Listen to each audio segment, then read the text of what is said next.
What happens when a legendary actor meets a talk show host who's forgotten the meaning of respect? You won't believe what unfolds when Robert De Niro sits down with Jimmy Kimmel for what was supposed to be a routine promotional interview. The night started like any other, but within minutes, the atmosphere turned toxic, leading to one of the most explosive confrontations in late-night television history. This isn't just another celebrity spat. This is a masterclass in how arrogance and disrespect can destroy a career in real time. Before we get into this incredible story, make sure you hit that subscribe button and drop a comment below because you're not going to believe what unfolds when these two titans clash on live television. The studio lights dimmed as Jimmy Kimmel's familiar theme music began to play, signaling the start of what would become one of the most talked about episodes in late-night history. The audience, packed with eager fans, had no idea they were about to witness a television moment that would be replayed across social media for weeks to come. Kimmel strutted onto the stage with his usual swagger, that smug grin plastered across his face as he waved to the crowd like he owned the world. "Ladies and gentlemen, tonight we have a true legend joining us," Kimmel announced, his voice dripping with false enthusiasm. "Please welcome the one and only Robert De Niro." The applause was thunderous as De Niro emerged from backstage, his presence commanding immediate respect. The contrast was stark. Where Kimmel appeared theatrical and performative, De Niro moved with quiet dignity, his weathered face showing the gravitas of decades in the industry. As De Niro settled into the guest chair, there was already a palpable tension in the air. The actor's body language was guarded, his eyes sharp and assessing as he studied his host. Kimmel, seemingly oblivious to the atmosphere he was creating, launched into his opening remarks with characteristic irreverence. Bob, Kimmel began, leaning back in his chair with an air of casual familiarity that immediately rubbed De Niro the wrong way. "Can I call you Bob? I feel like we're old friends here." The veteran actor's jaw tightened almost imperceptibly, but his response was measured and professional. "I prefer Robert," De Niro replied, his voice carrying that unmistakable gravelly tone that had intimidated countless characters on screen. "And we've never met before tonight, so I'm not sure where the friendship assumption comes from." The audience chuckled nervously, sensing the underlying tension but not yet understanding its full implications. Kimmel, either missing the warning signs or choosing to ignore them, pressed forward with his trademark style of humor that often bordered on disrespectful. "Oh, come on, Robert," he said, emphasizing the name with exaggerated formality. "Don't be so serious. We're all friends here. This is supposed to be fun, right?" He gestured broadly to the audience, seeking their support, but De Niro remained unmoved. "Fun is subjective," De Niro responded coolly. "Some people find respect fun. Others apparently find mockery entertaining." The words hung in the air like a challenge, and even Kimmel seemed to realize he was treading on dangerous ground. But instead of backing down, he doubled down on his approach. "Mockery? Who's mocking anyone?" Kimmel laughed, but there was a nervous edge to it now. "I'm just trying to lighten the mood. You know, not everyone needs to be so intense all the time." The comment was clearly meant to be a jab at De Niro's serious demeanor, but it had the opposite effect of what Kimmel intended. De Niro leaned forward slightly, his eyes narrowing. "Intense? You think professionalism is intensity? Maybe. That's the problem with this generation. You've forgotten what it means to show respect for your craft and your guests." The audience fell silent, the jovial atmosphere evaporating like steam in the cold air. Kimmel's face flushed slightly, his comfortable routine disrupted by a guest who refused to play along with his games. "Hey, wait a minute," he said, his voice rising defensively. "I show plenty of respect. I've been doing this for years, and I know how to handle an interview. Maybe you're just not used to hosts who don't kiss your feet." The words were a mistake, and everyone in the studio knew it. De Niro's expression darkened, and when he spoke, his voice carried the weight of decades of experience and countless battles fought in the entertainment industry. "Kiss my feet," De Niro repeated, his tone dangerously quiet. "You think that's what respect looks like? You think after 50 years in this business, I'm looking for someone to kiss my feet?" He paused, letting the words sink in. "I'm looking for basic human decency, which apparently is too much to ask for in this place." Kimmel, now clearly rattled but unwilling to admit fault, attempted to regain control of the situation. Look, I think we're getting off on the wrong foot here, he said, trying to inject some levity back into the conversation. Why don't we talk about your new project? I'm sure that's why you're really here, right? To promote something? The dismissive tone was the final straw for De Niro. His hands gripped the armrests of his chair, and his voice took on a steel edge that made everyone in the studio sit up straighter. To promote something? He repeated slowly. You think I'm here as some kind of dancing monkey to sell tickets? You think my career, my body of work, my contribution to cinema is just about promotion? The temperature in the room seemed to drop several degrees as De Niro continued. I came here tonight because I was told this was a professional show with a professional host. I was told Jimmy Kimmel knew how to conduct himself with respect and dignity. Clearly, someone gave me the wrong information. Kimmel's face was now visibly red, his carefully constructed persona cracking under the pressure. Professional? You want to talk about professional? You've been hostile since the moment you sat down. I'm trying to entertain people here, and you're acting like you're too good for this show. Too good. De Niro's voice rose for the first time, causing several audience members to shift uncomfortably in their seats. You think this is about being too good? This is about being treated like a human being instead of a prop for your comedy routine. This is about understanding that some things deserve respect, and some people have earned it through decades of hard work. The confrontation was building to a crescendo, and everyone could feel it. Kimmel, trapped between his ego and his growing realization that he was in over his head, made the fatal error of trying to use the audience as his shield. Well, I think the audience knows who's being unreasonable here, he said, gesturing broadly to the crowd. They came here to have a good time, not to watch someone lecture them about respect and dignity. The comment was meant to turn the crowd against De Niro, but it backfired spectacularly. De Niro stood up slowly, his full height casting a shadow over Kimmel's desk. You want to know what's unreasonable? He said, his voice carrying to every corner of the studio. What's unreasonable is inviting someone onto your show and then treating them like garbage for your own amusement. What's unreasonable is thinking that entertainment gives you the right to be disrespectful. What's unreasonable is a host who's so insecure that he has to tear down his guests to make himself feel important. The studio was dead silent now, the only sound the hum of the cameras that were capturing every moment of this unprecedented confrontation. Kimmel, for the first time in his career, seemed genuinely speechless, his mouth opening and closing like a fish out of water, but De Niro wasn't finished. The legendary actor, now standing at his full height, looked down at Kimmel with a mixture of disgust and disappointment that was more devastating than any angry outburst could have been. You know what the real tragedy is here, Jimmy, he said, his voice quiet, but carrying the weight of absolute authority. You had the chance to have a real conversation with someone who's lived through the golden age of cinema, who's worked with the greatest directors and actors of our time, who's seen this industry evolve from art to entertainment to whatever this is. The pause that followed was excruciating, filled with the kind of tension that makes audiences hold their breath without realizing it. And then, just as it seemed like the confrontation might reach its peak, something shifted in the atmosphere. A new level of intensity that suggested this was only the beginning of what was about to unfold. Kimmel, his face now a mottled red and his carefully styled hair beginning to show signs of perspiration, made the catastrophic decision to go on the offensive. Perhaps it was his wounded ego, or maybe it was the panic of losing control of his own show, but whatever drove him in that moment would prove to be his undoing. You know what, Robert? Kimmel said, his voice taking on a mocking tone that sent a chill through the studio. Maybe you're right. Maybe I don't understand the golden age of cinema.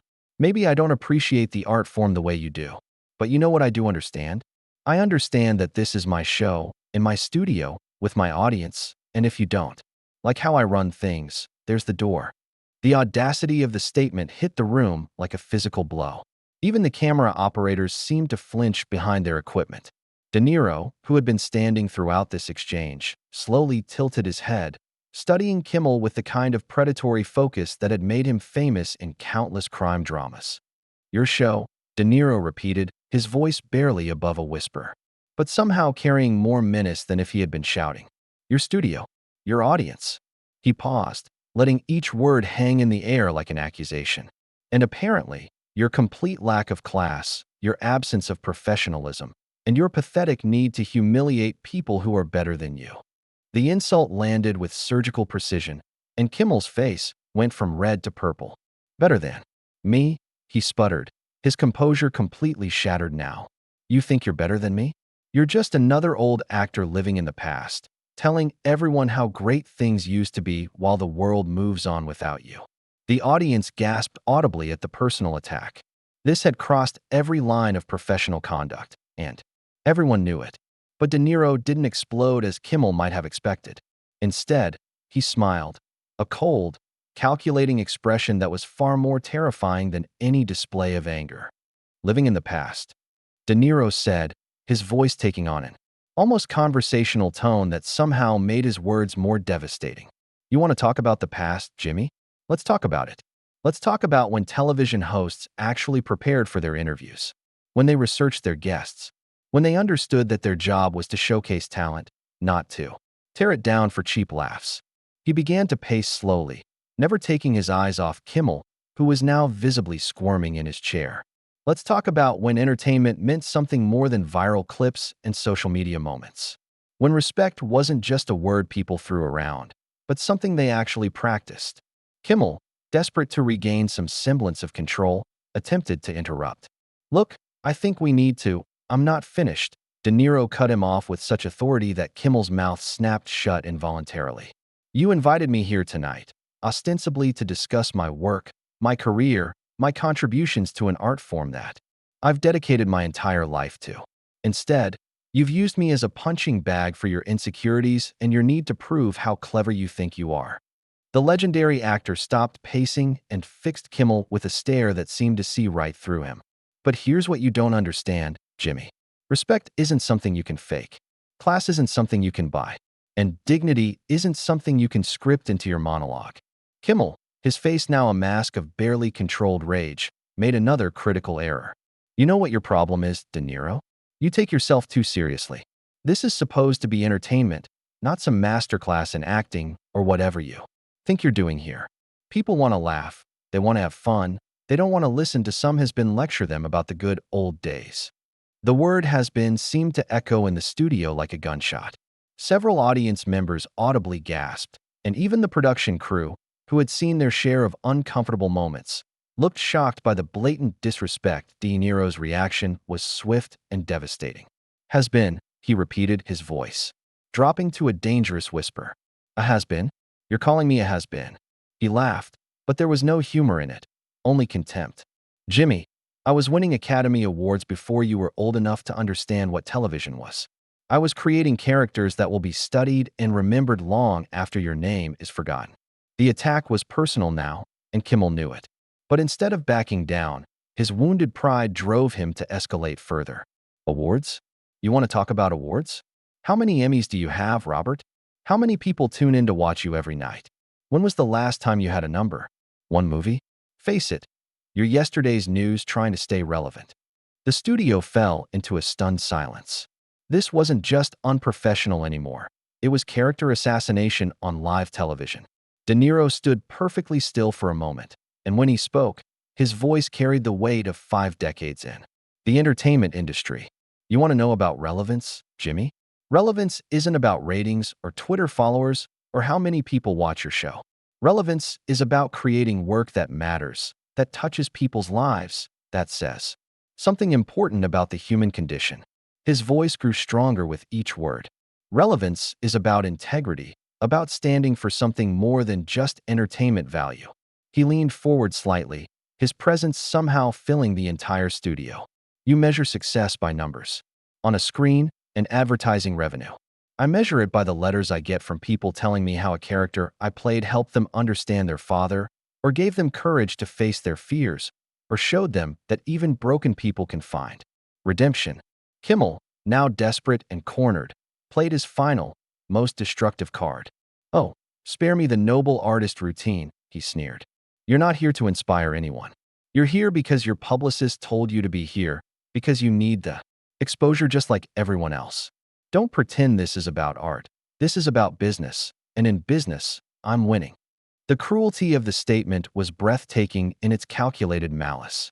But what happened next would become the defining moment of the entire confrontation.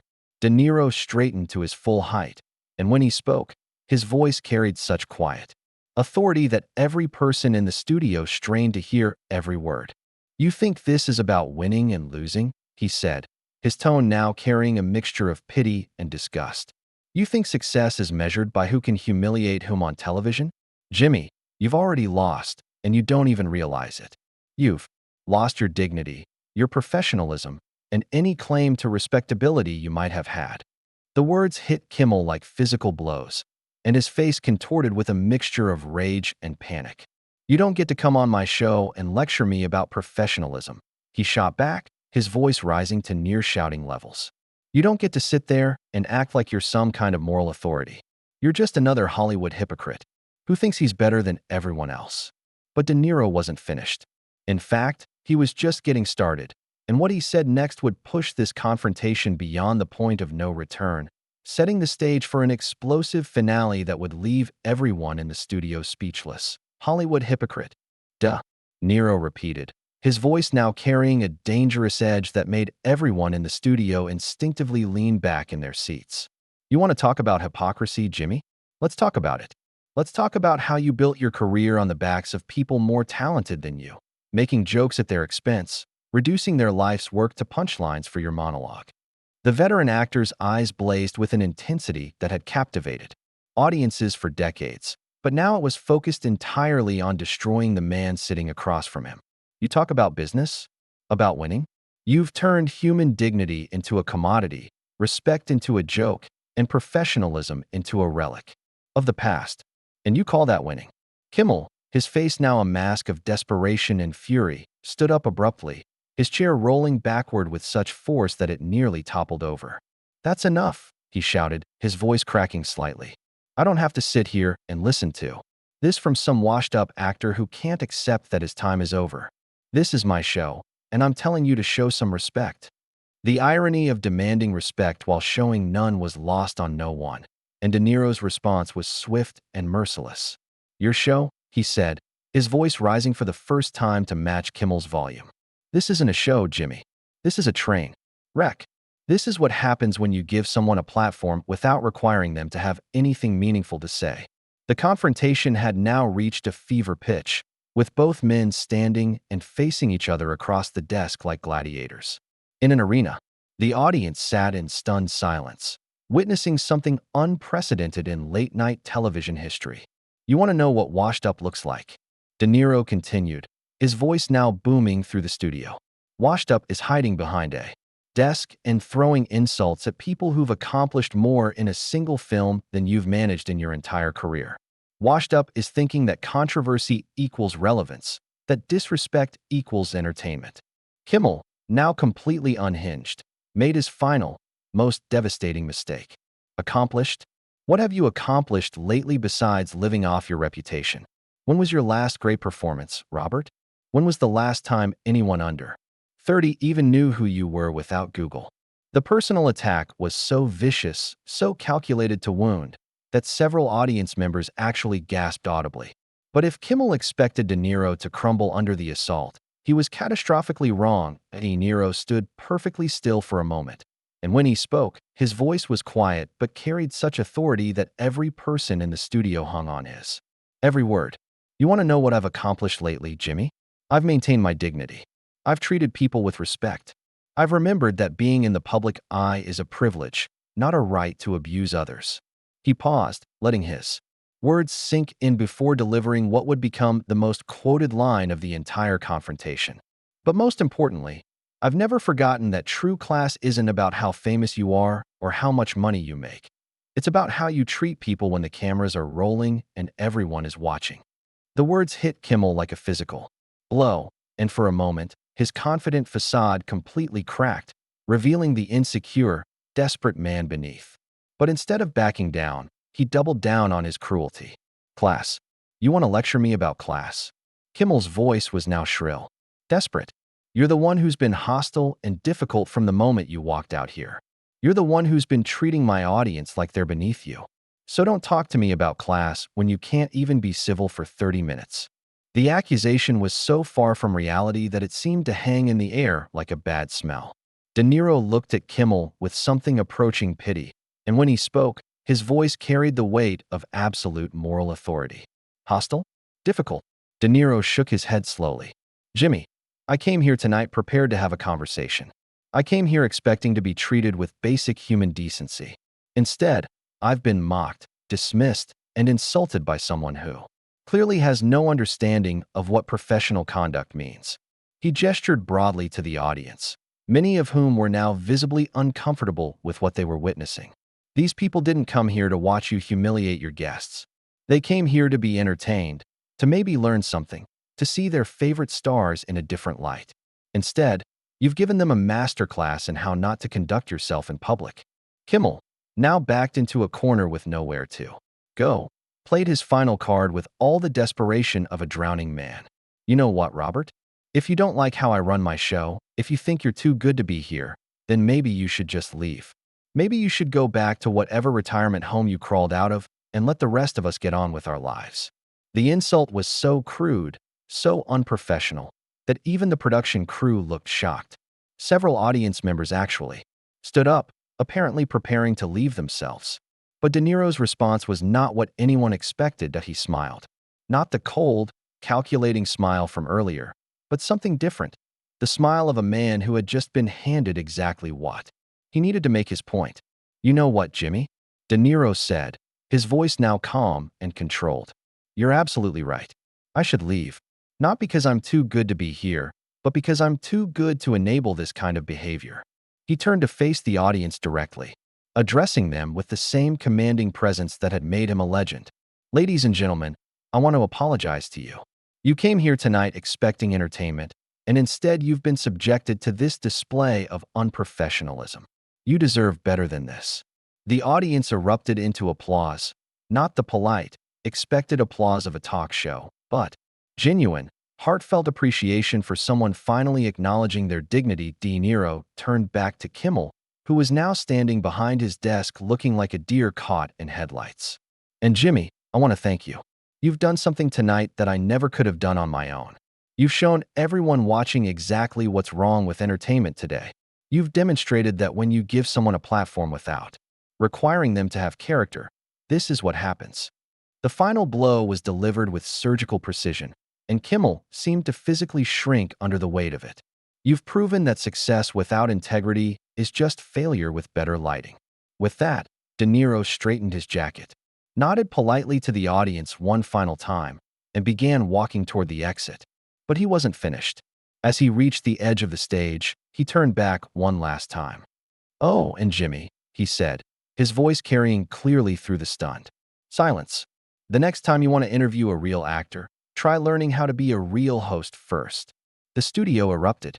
The audience rose to their feet in a thunderous standing ovation as De Niro disappeared through the exit doors. Kimmel stood frozen behind his desk, his face a mixture of shock, rage, and the dawning realization of what had just happened. For several long moments, the only sound was the continued applause from the audience. Kimmel tried to speak, tried to regain control of his show, but no words came. His production team scrambled behind the cameras, unsure whether to cut to commercial or continue filming this unprecedented meltdown. Finally, as the applause began to die down, Kimmel managed to croak out a few words. Well, that was something, he said, his voice barely audible. I guess we'll be right back after this commercial break. But as the show cut away, everyone knew that this wasn't just the end of an interview. It was the end of Jimmy Kimmel's reputation as a professional host. In less than 30 minutes, Robert De Niro had exposed everything that was wrong with modern entertainment, and he had done it with the kind of class and dignity that Kimmel could never understand. The confrontation was over, but its impact would be felt for years to come. De Niro had walked away with his dignity intact, while Kimmel was left to face the consequences of his own behavior. It was a reminder that in the end, character always wins over charisma, and respect always trumps ratings. The legend had spoken, and the message was clear. There are still some lines that shouldn't be crossed, some standards that shouldn't be abandoned, and some people who refuse to compromise their integrity for the sake of entertainment. Robert De Niro had just reminded everyone what that looks like.